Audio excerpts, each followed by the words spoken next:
Et salut à tous, donc aujourd'hui on se retrouve pour une vidéo qui va être un petit peu rapide.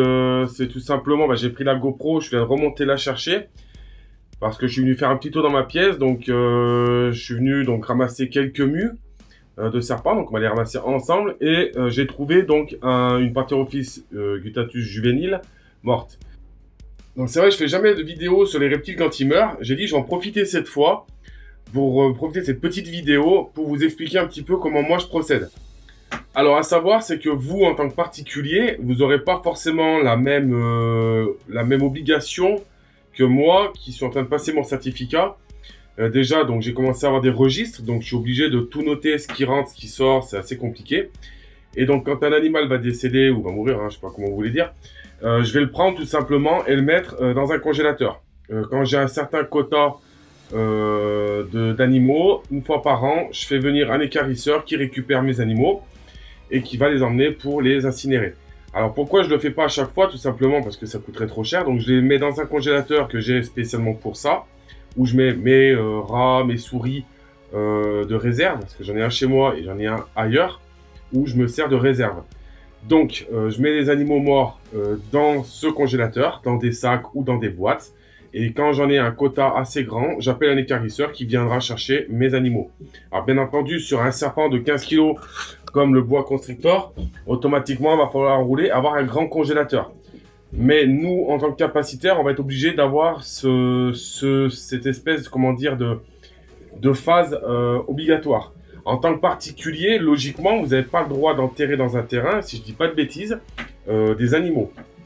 Je crois qu'il faut qu'il y ait tant de mètres par rapport à tout ce qui est trucs d'assainissement, l'eau, les routes, enfin bon, il y a pas mal de choses. Donc le mieux, moi je pense, et mon conseil que je peux donner, vous faites comme pour un chat, pour un chien, vous l'emmenez chez un vétérinaire, même si ça va vous coûter 10 ou 15 balles, c'est pas le bout du monde, je pense, et au moins, il n'y aura pas de, comment dire, de problème sanitaire au niveau de la mort du serpent, tout simplement. Donc là, j'ai un petit Pantherophis de décédé, donc je vais vous montrer. Hop. Donc voilà, je viens de la retrouver dans une boîte. Alors, je vous vois déjà arriver. Pourquoi elle est morte? J'en sais rien. C'est vraiment rare. En général, honnêtement, je crois qu'en 5 ans que je fais de la repro, c'est la première, enfin, c'est la deuxième qui meurt chez moi. J'ai vraiment rarement eu des... Et encore, même je dirais que celle qui est morte, la seule qui est morte, c'était sur une naissance. C'est-à-dire, elle est née, elle est morte 2 jours après. Donc celle-ci, je sais pas, elle se nourrissait très mal. C'est une que j'avais vraiment beaucoup de mal à nourrir. Après, en attendant, les autres vont très bien, voilà. Donc je suis arrivé, ça peut arriver, hein, j'ai été obligé de la gaver. Pourquoi je pense que est-ce que c'est une nouvelle digestion? Est-ce que c'est le fait de la gaver? Obligatoirement, hein, j'ai essayé du vivant, j'ai essayé du mort.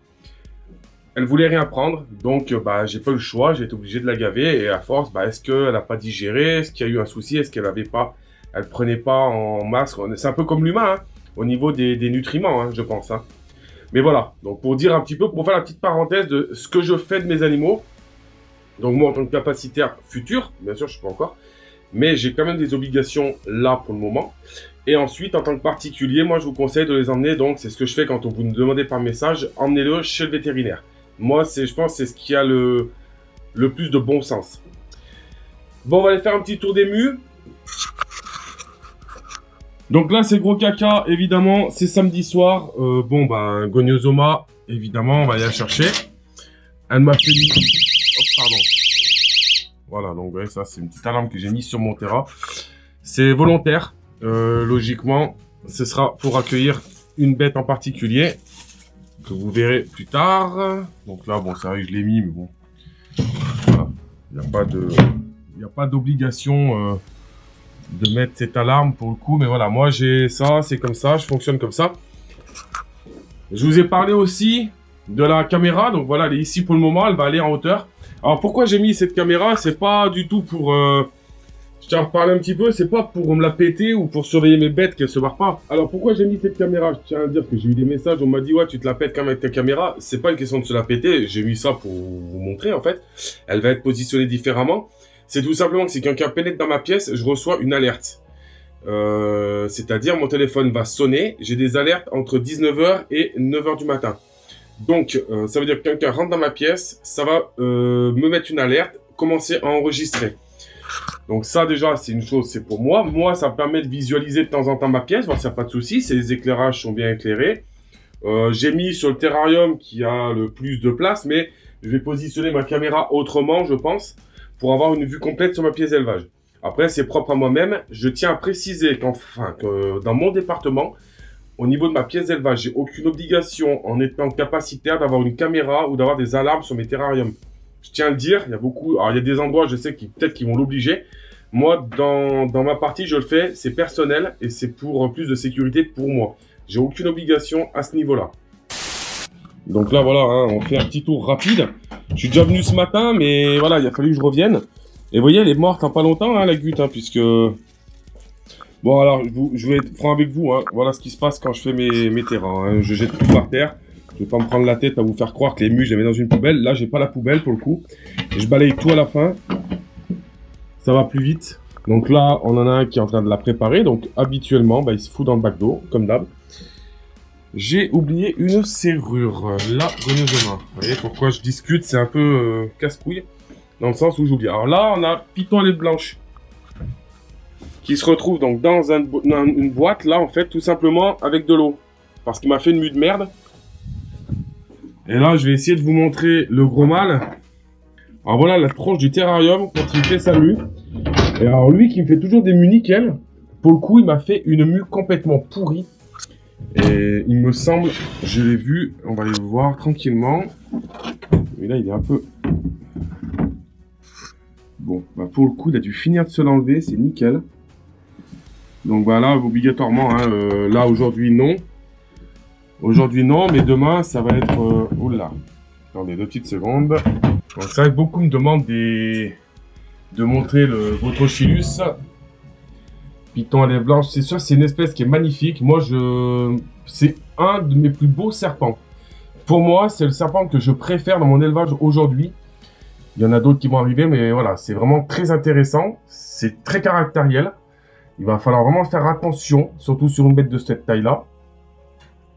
Mais voilà, donc là, terrarium à faire. Donc automatiquement, je fais son terra. Je vais le sortir du terrarium. Je le mettrai dans un sac, dans une caisse, tout simplement pour pouvoir... ou dans un rack, mais je ne laisserai pas dans le terrarium pour faire le nettoyage. Parce que c'est automatiquement, je vais me faire mordre. Il n'y a pas à chier, c'est pas la peine de vouloir s'apprêter. Donc là, on m'a redemandé aussi, hop, je vous montre. Hop, vidéo rapide, tige filetée, un aimant, vous ressortez, hop, je sais plus où j'avais trouvé stylé. Là, j'ai fait ça pour la maison. Au niveau esthétique, je voyais pas les serrures. Et là, vous pouvez y aller, ça craint rien. Voilà, donc je vais vous laisser sur cette petite vidéo rapide. Je vous montre ça, je vous l'envoie. J'espère que ça vous aura plu. Je vais pas vous montrer quand j'épluche le lésis femelle, parce que avec quelqu'un me tienne la caméra, ça va être compliqué. Surtout que ça va être un peu de bagarre là. Mais voilà, j'espère que ça vous aura un peu aidé pour déjà la panthéophile, donc les animaux morts, ce que j'en fais. Et aussi, donc la caméra que j'ai mis, certains m'ont demandé la marque, je ne la connais pas. Je vous montre parce qu'on me l'a offert. Donc c'est une amie et une abonnée en fait en même temps qui me l'a offert. Voilà, mais c'est super bien. C'est super bien, super pratique. Je kiffe cette caméra, je vais en acheter 4 prochainement pour mettre 2 dans ma maison, une autre dans ma pièce d'élevage et une autre à l'extérieur de ma pièce d'élevage. Voilà, tout simplement. Sur ce, j'espère que vous avez kiffé la vidéo et je vous dis à bientôt. N'hésitez pas à me laisser en commentaire des vidéos que vous voulez voir, des vidéos que je fasse. Je fais ça assez rapidement, j'ai des amis qui vont arriver et j'ai pris un petit coup de speed. J'ai dit allez, je descends, je vous refais une petite vidéo. Allez les amis, à bientôt.